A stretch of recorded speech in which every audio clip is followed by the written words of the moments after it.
الله به ورشا ورتا وایا سلام وینا ببرا والا. دا ویډیو او په دې ویډیو کې دا مزار د حضرت سید محمد اکرم عرف روجادار بابا او کوم چې د سفید سنگ د کافډيري د ګلیباغ په سیمه کې دی او د روجادار بابا د مزار په نوم سره مشهور دی.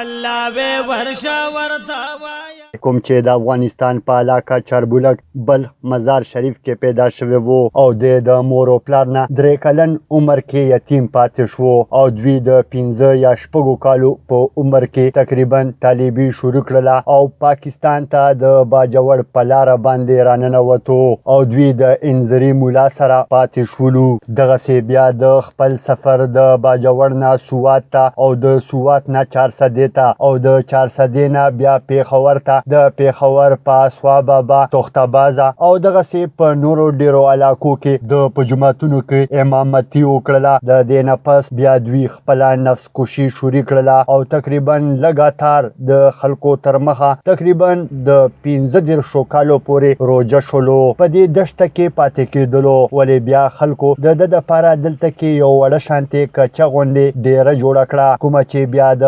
افغانستان د روس په وخت کې د افغان مهاجرینو د راتلو سره افغان مهاجرینو دته دا بیا په جوړ کړه او دوی په مستقل توګه باندې په کافډيري ګلیباغ کې پاتې شولو کوم چې په 2014 پورې په همدغه ځای کې وو او په دغه ځای کې سا ورکړله او پرده شولو.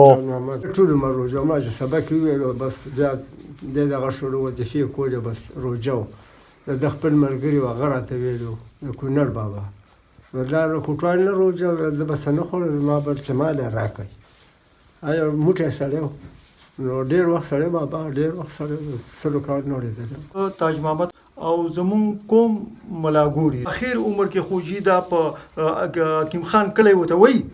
حکیم خان کلی کې په جمعات کې پاتې کېده او بیا چې دا کم اوس مونږ ناست یو او کم مزار دی نو دې ځای بیا راغی بابا جی مبارک بیا دلته ټوله زندگی تیر کړه تر دې پورې چې اخیری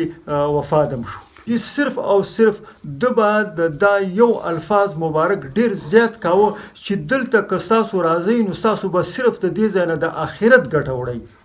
دلته د ما سره صرف د آخرت ګټه. ماشا ولیجی سلویخ کالا